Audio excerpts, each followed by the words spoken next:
El pecho me ardía como si un demonio me estuviera apretando las costillas. No era la primera vez, pero esta vez fue en la consulta, bajo las luces blancas y frías de esa clínica pija a la que me arrastró Carmen. 68 años tengo yo, Lola, o Dolores, como me llaman en los papeles.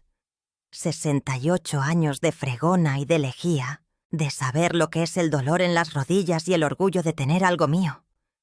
Pero ese día, en ese sillón de cuero caro, solo sentía el miedo. Mi hija, Carmen, estaba a mi lado. Iba vestida como una señora importante, con ese olor a perfume fuerte que me hacía pensar en dinero. Yo, que había dedicado la mitad de mi vida a limpiar los suelos del Hospital Virgen del Rocío, había metido hasta la última peseta de mi pensión en pagarle a ella una carrera de esas, de administración. Quería que mi niña no tuviera que vivir de rodillas, como yo. Y mira, lo conseguí. Ella era ambiciosa. Quizás demasiado, pero yo siempre pensé, Dios aprieta, pero no ahorca. Mientras ella estuviera bien, yo estaba tranquila. El médico era un chaval, joven, con unas gafas que seguro costaban más que mi mes entero de pensión. Tecleaba en el ordenador sin mirarme.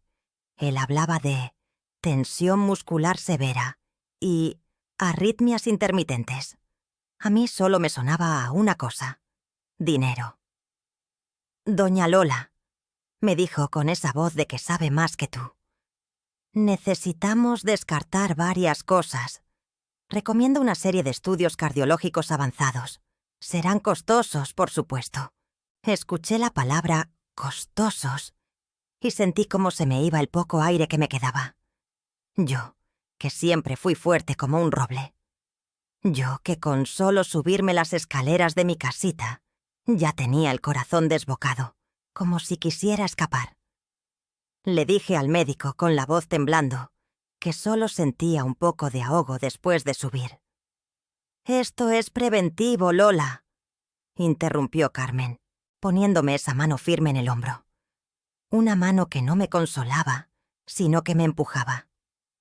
«Cualquier cosa es mejor que un susto, ¿verdad? Quiero lo mejor para ti». Y así empezó mi calvario. No paraban de pincharme, de meterme en máquinas que zumbaban, de hacerme análisis y ecocardiogramas. Cada semana, una factura nueva. Cada factura, un trozo de mis ahorros que desaparecía. Yo pensaba que me iba a curar, pero cada vez me sentía peor. La ansiedad se me subía a la cabeza como una fiebre mala. Y los síntomas, el dolor en el pecho, la sensación de que el mundo giraba al revés, se volvían más frecuentes. Una tarde Carmen llegó con un fajo de papeles. Era la factura de un escáner complejo.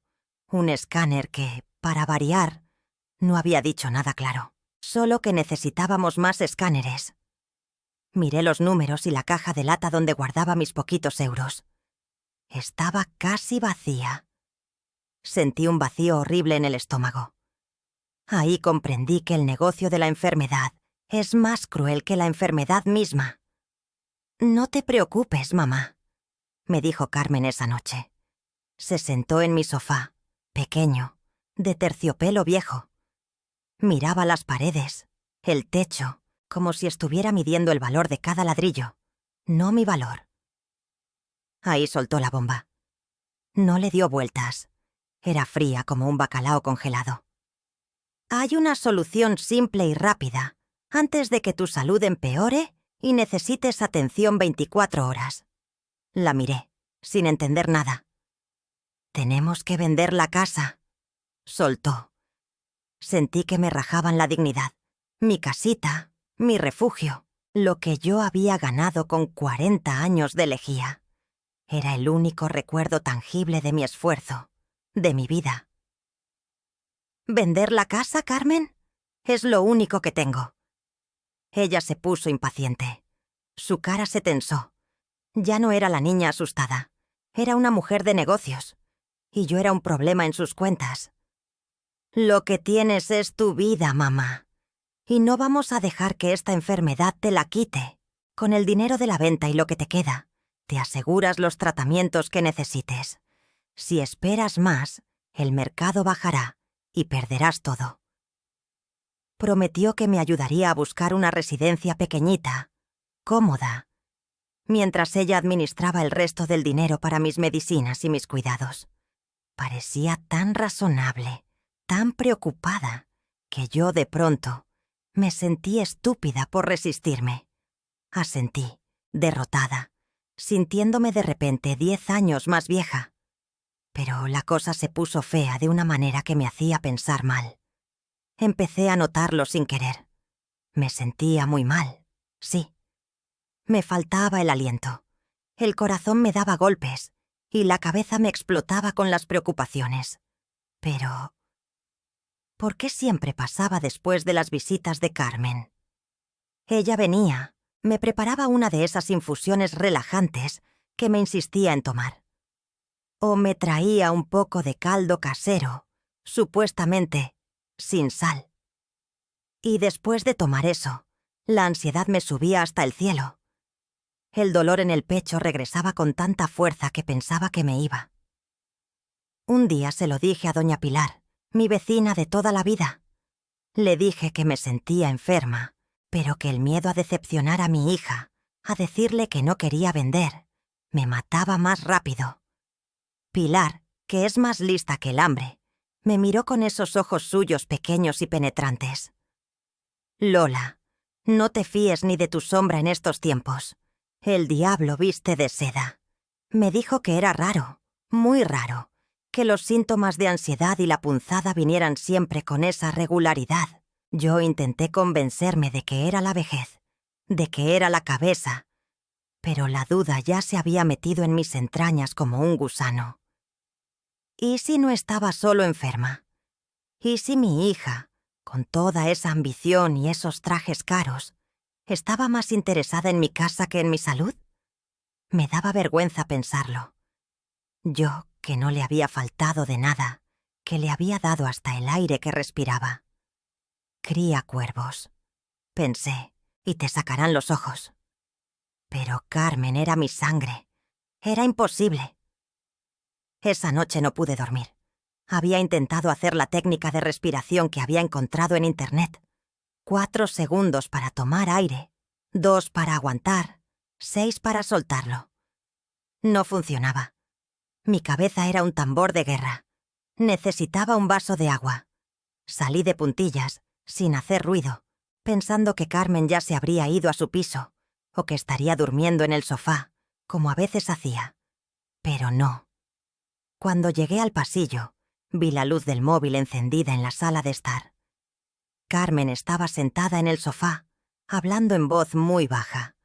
Su cara, iluminada solo por la pantalla, no mostraba esa preocupación forzada. Estaba concentrada, fría, como si estuviera cerrando un trato, no cuidando a su madre moribunda. Me pegué a la pared, sintiendo el corazón latir tan fuerte que pensé que me iba a delatar. El aire se me fue de golpe, pero no por la enfermedad, por el pánico. Ella susurraba al teléfono, con una urgencia que me heló la sangre. Estaba hablando de la casa, del notario. No podía escuchar la conversación completa, solo fragmentos sueltos, pedazos de hielo cayendo en mi alma. Entonces la escuché. La frase que me hizo entender que el miedo no era solo mío, sino el de ella también. Un miedo por si yo me echaba atrás. Ella terminó la llamada y susurró algo al móvil, antes de guardarlo. Yo me quedé paralizada, sintiendo que el suelo se hundía bajo mis pies. El latido en el pecho era tan fuerte que casi me hace caer al suelo. Me agarré a la pared, intentando respirar, olvidándome de la técnica del 4-2-6. No era ansiedad, no era un síntoma, era la verdad. Y no te preocupes por el plazo. He estado acelerando las cosas. Para el final de mes, la tasación ya no importará. Esta casa es nuestra, y ella no va a durar mucho más tiempo en ese estado. Me quedé ahí, pegada a la pared del pasillo, sintiendo el suelo temblar bajo mis pies. Esa frase, no va a durar mucho más tiempo en ese estado. La escuché con mi cuerpo, y no solo con mis oídos. Era un puñal de hielo. No era solo que mi hija quisiera mi casa, era que estaba esperando mi muerte. O peor, ¿estaba acelerándola? Volví a mi cama a rastras, sin hacer ruido, la boca seca como la mojama. No podía dormir. Mi cabeza era un molino de dudas y miedos. ¿Cómo podía ser? Yo le di todo. Le di mi vida. La primera cosa que hice al amanecer fue mirarme en el espejo. Estaba demacrada. Pero, ¿estaba tan mal como para no durar mucho más tiempo? Ahí se me encendió la bombilla. Los síntomas. La falta de aire. La punzada en el pecho que me doblaba. La cabeza que me quería explotar. Siempre pasaba después de que Carmen me visitaba. Después de que me obligaba a tomar algo. Recordé la noche anterior. Ella me había dado su famoso caldo casero sin sal antes de la llamada. Media hora después, mi corazón estaba como un tambor, y la punzada volvía. Me dije a mí misma, Lola, no seas tonta, es tu hija, estás mayor y paranoica. Pero el miedo no me dejaba tranquila. La duda ya estaba ahí, clavada. Al día siguiente, Carmen llegó temprano, vestida de ejecutiva y con prisa. Traía un brillo raro en los ojos. «Mamá, el tasador ya ha visitado la casa. Tenemos que firmar un preacuerdo de venta en 48 horas. El valor es de 250.000 euros. Si no lo hacemos ahora, el comprador se echará para atrás. 250.000 euros. Eso no era para pagar mis tratamientos. Eso era la herencia». La observé. No había amor, no había preocupación. Solo veía impaciencia, como si yo fuera un reloj que se estaba quedando sin cuerda. Fingí debilidad, tosí con fuerza, y me llevé la mano al pecho, justo donde me dolía de verdad. Estoy muy mareada, Carmen. Siento que el corazón se me sale por la boca. Dame un día para pensar. Tuve una noche horrible. No puedo firmar nada así. Se notaba que la impaciencia la estaba carcomiendo por dentro, pero tuvo que ceder. Está bien, mamá, pero mañana, sin falta. Es por tu bien. Yo asentí, dándole la razón, sintiéndome la mujer más pequeña y débil del mundo. Pero por dentro, había tomado una decisión. No iba a firmar mi sentencia de muerte. Tenía que averiguar qué me estaba haciendo. Yo no podía enfermar más. Cada síntoma era un paso hacia la firma y la residencia que ella me había prometido, que sabía que era una cárcel. Tenía que empezar a vigilar. Mi primer paso fue simple: rechazar lo que Carmen me traía. «No tengo hambre, hija. Me duele el estómago», le dije cuando me trajo una de esas infusiones que, supuestamente, me relajaban. Ella insistía. «Pero si es manzanilla, mamá. Te ayudará con la ansiedad. Venga, solo un sorbito». Yo me la tomé muy despacio, fingiendo. Y la ansiedad volvió a subir, pero ya no me dejé llevar por el pánico. Miré el reloj. Pasaron 20 minutos. Empezó el tamborileo en mi cabeza, la opresión en el pecho. Esa noche Carmen me tomó la presión como hacía religiosamente. Ella usaba un tensiómetro digital viejo que yo tenía y anotaba los números en un papel que ella guardaba. Los números siempre estaban por las nubes. 180 y 10 sobre 110. Números de infarto. «Lo ves, mamá», me dijo con esa voz de mártir. «Si no vendemos y te metemos en un sitio con cuidados, mañana mismo te da un susto de muerte». Fui a la cocina, con el pretexto de buscar un vaso de agua. Y ahí estaba, la basura de la cena. El resto del caldo de pollo casero que me insistió en tomar. Lo olí. Olía a pollo, sí, pero también a algo fuerte. Algo que me recordaba cuando limpiábamos el depósito de químicos en el hospital. Pero dulzón. No podía seguir sola. Necesitaba un par de ojos que no fueran los míos. Alguien que fuera más lista que yo. Y solo había una persona que me venía a la mente. Doña Pilar, mi vecina. Pilar había sido auxiliar de farmacia en sus años jóvenes y luego había trabajado de costurera toda la vida.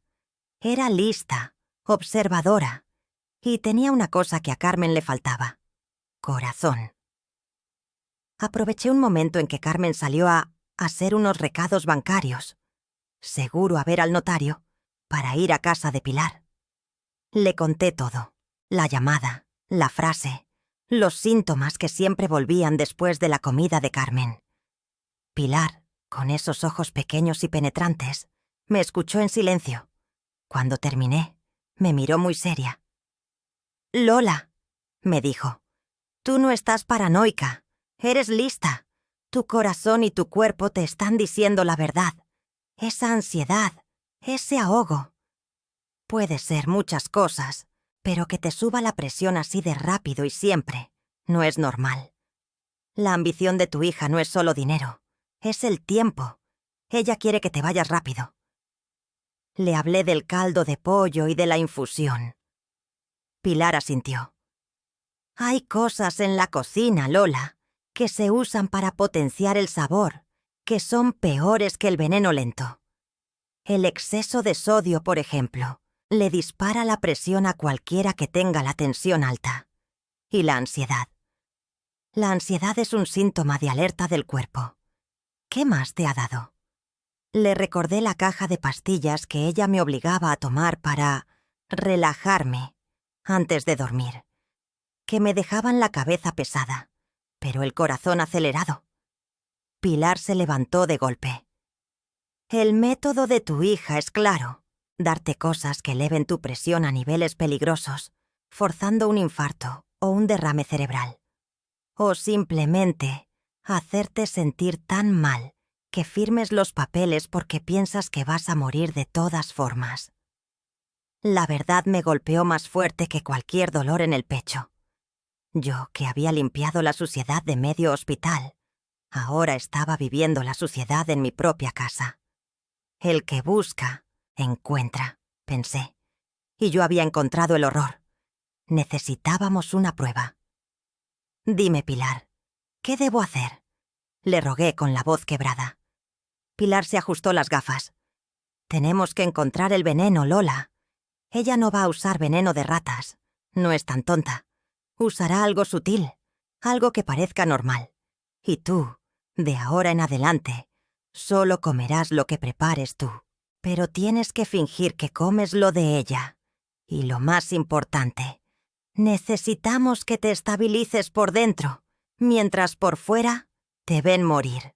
La siguiente visita de Carmen fue para traerme un lote de comida, más caldo, galletas y una infusión nueva de hierbas exóticas para la circulación. «Te lo dejo todo aquí, mamá. Cómelo todo. El notario viene a primera hora de mañana». Su voz rezumaba una falsa dulzura. En cuanto Carmen se fue, me puse en acción. Con las manos temblando me fui a la cocina, como una ladrona en mi propia casa.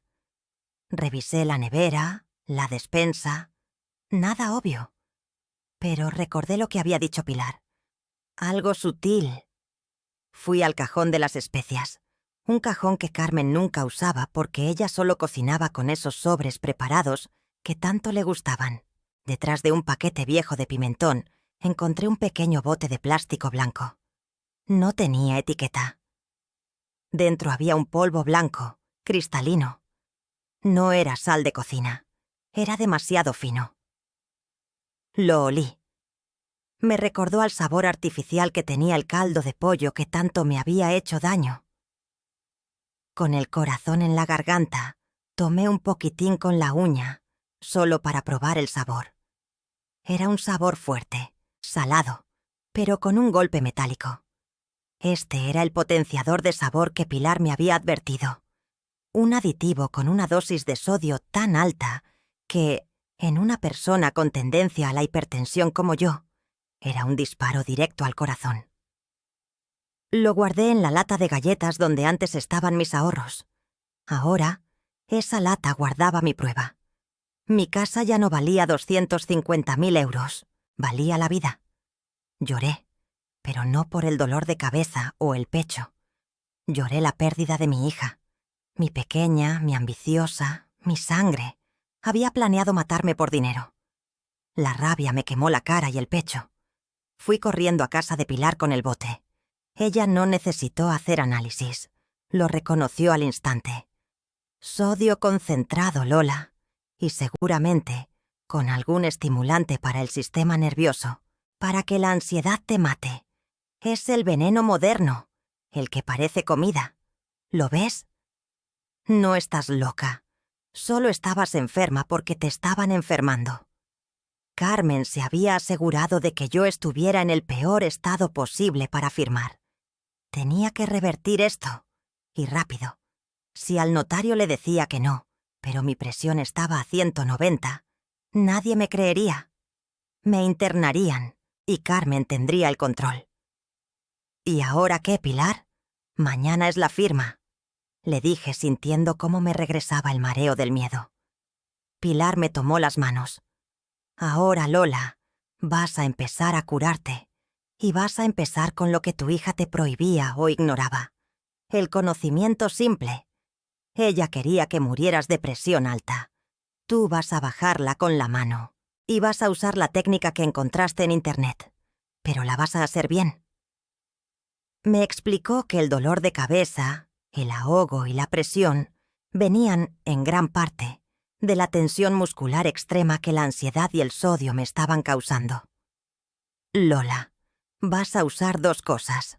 La primera, la compresa tibia en la nuca.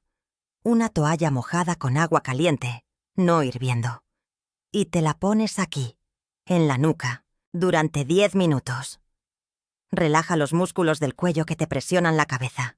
Esto te reduce la tensión muscular en un 30%, te lo juro. ¿30%? ¿Solo con agua caliente? Yo dudaba. Sí, Lola, no todo es medicina cara, continuó Pilar. Y lo segundo, la respiración 4-2-6, la que intentaste hacer y no funcionó. La vas a hacer concentrada, 2 minutos. 4 segundos tomando aire, 2 aguantando, 6 soltando. No te concentres en el dolor, concéntrate en sacar el aire. Eso te baja el ritmo cardíaco y la ansiedad hasta un 18%. Si lo haces bien, no necesitarás las pastillas de Carmen. Yo miré el bote del veneno en mis manos. Sentí un fuego nuevo. La rabia.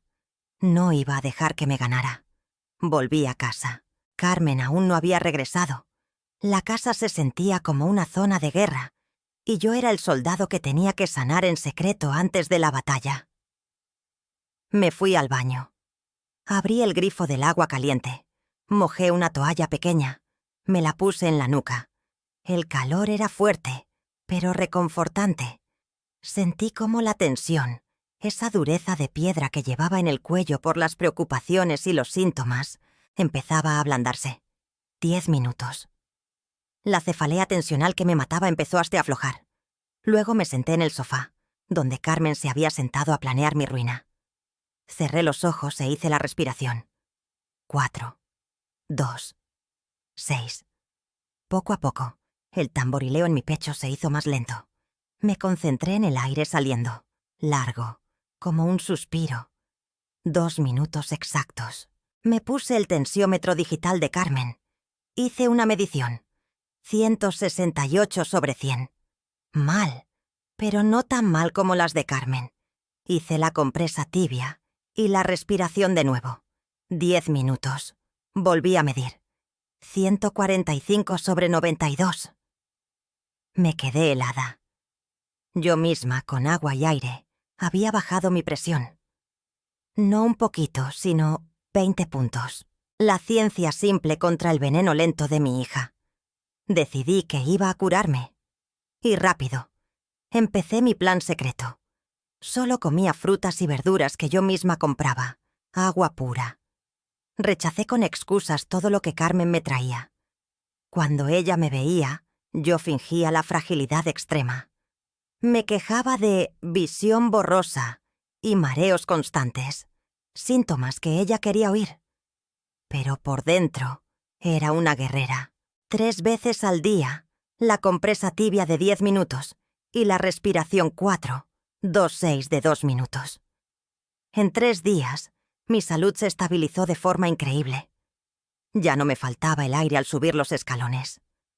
El dolor del pecho, que el médico había llamado arritmia, ya casi no volvía. La presión se mantenía estable. Mi mejor medición, la que apunté con mi puño y letra en mi libretita, era de 132/85. Estaba más sana que muchos de 40. Mientras yo me fortalecía en secreto, Carmen intensificó su ataque. La firma era mañana. Me trajo los papeles del notario para que los revisara. Intentó que firmara una autorización para vender algunos muebles antiguos de la casa. Para ir adelantando, me negué con el pretexto de que estaba muy débil para pensar en dinero. Una tarde, mientras Carmen hablaba con el agente inmobiliario por teléfono, me arrastré por el pasillo, con mi vieja grabadora de cassette en la mano, esa que había usado hace años para grabar un conflicto con mi jefe en el hospital. Me pegué a la pared. Carmen susurraba, impaciente. Grabé todo lo que pude, fragmentos, frases de negocios. Estaba tan segura de que yo estaba en las últimas que ni siquiera vigilaba bien. Sí, Javier. Mañana cerramos. No te preocupes por el plazo. Ya tiene la presión por las nubes. La estoy vigilando yo misma. Lo ves. La casa es nuestra. Solo necesitamos que la vieja firme y descanse. Que la vieja firme y descanse. Descansar para ella significaba morir. La rabia me dio la fuerza. La grabadora, el bote de sodio, las anotaciones de mi presión real, todo estaba guardado en mi caja de lata. Yo tenía las pruebas de su método y de mi curación.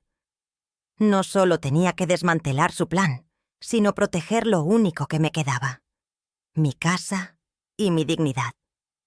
Esa mañana, la mañana de la firma, Carmen vino radiante, vestida para la fiesta. Yo me puse el vestido de las bodas, un poco grande, pero digno.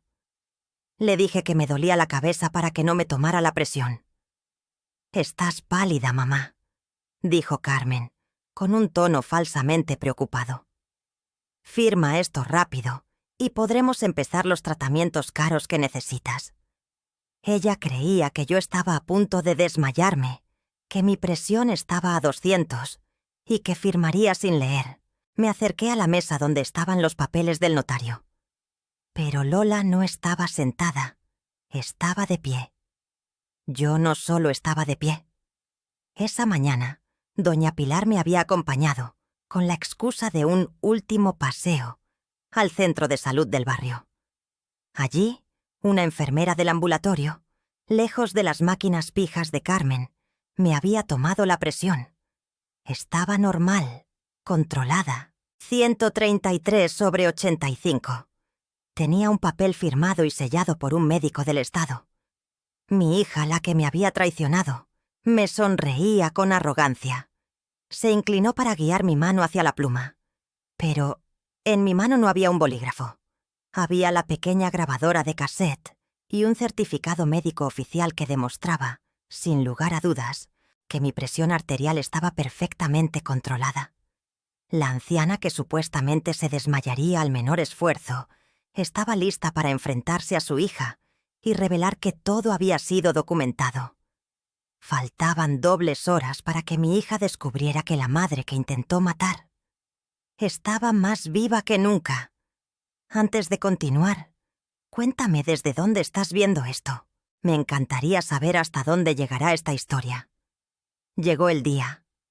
Aquella mañana de martes, a las 10 en punto, la sala de estar de mi casita, mi refugio, se convirtió en un escenario de guerra, aunque solo pareciera una reunión de negocios.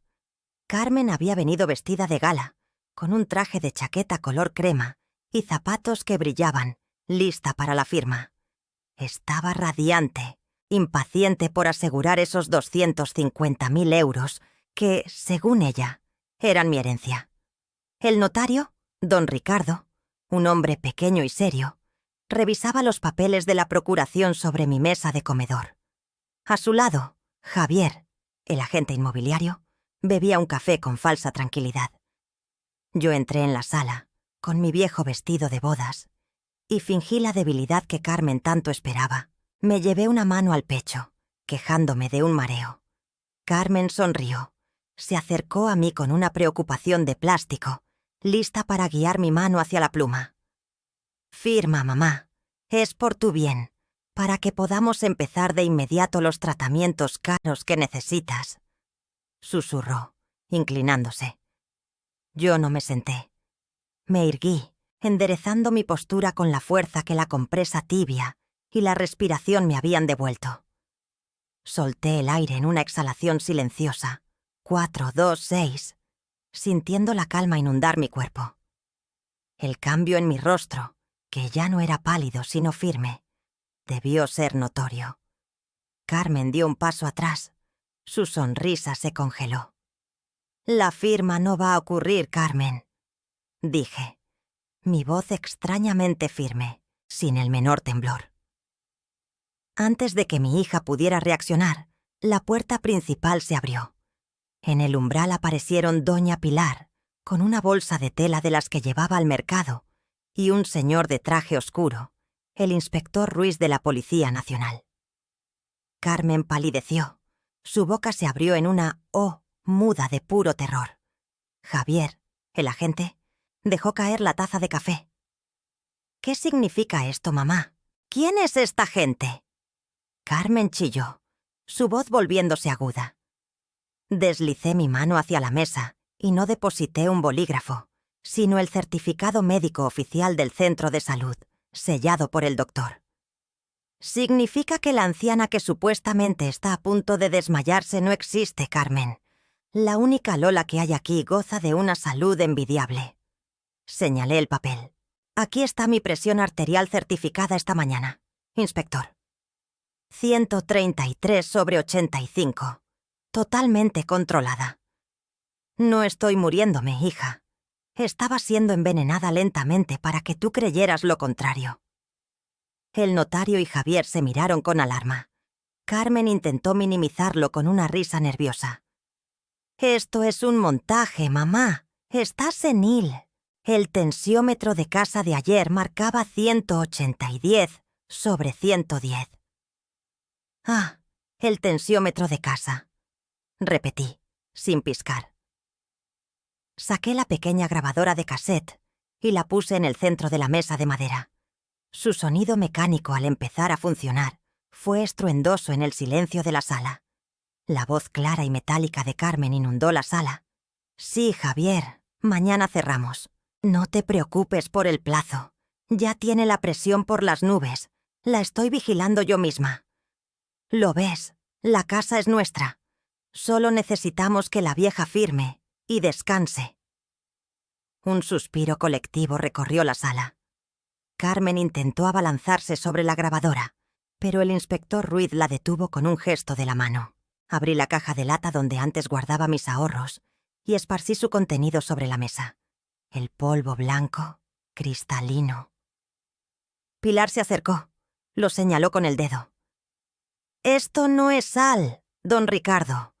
Es un aditivo alimentario con una concentración de sodio tan alta que, en dosis diarias, garantiza una crisis hipertensiva. Un veneno sutil», explicó Pilar con la frialdad de quien ha visto mucho. Era para forzarla a firmar, porque pensaba que iba a morir de un infarto inminente. Carmen estaba lívida. El sudor le corría por la sien, arruinando su maquillaje. Estaba atrapada. Intentó la última defensa, la más cruel. «Madre, por favor, soy tu hija, tu única hija. Yo te amo. Te he cuidado todos estos meses». Estaba desesperada. La deuda me iba a comer. «¿Me vas a entregar a la policía por un error? ¿Por un bote de sal?», gritó, las lágrimas brotándole de los ojos, volviendo a ese tono de víctima manipuladora. «Piensa en la familia. Somos sangre. No me hagas esto». La miré, sin un ápice de emoción en mis ojos. El dolor de la traición ya había pasado, dejando solo una cicatriz helada. Yo limpié suelos y baños por 40 años para que nadie, nunca, me quitara la dignidad de mi casita. Le dije, mi voz firme como una losa. Tú intentaste matarme con veneno disfrazado de caldo, elevando mi presión a 180/110, solo para robar 250.000 euros. Hice una pausa, la más larga de mi vida. Mi hija murió el día que planificó mi entierro. Usted es una extraña que no merece mi nombre. No la conozco más. El inspector Ruiz se acercó a Carmen sin esperar un segundo más. Carmen Gutiérrez queda detenida por intento de homicidio y fraude contra persona mayor. Mientras le ponían las esposas, Carmen gritó mi nombre con rabia, pero nadie la escuchó. La escoltaron fuera.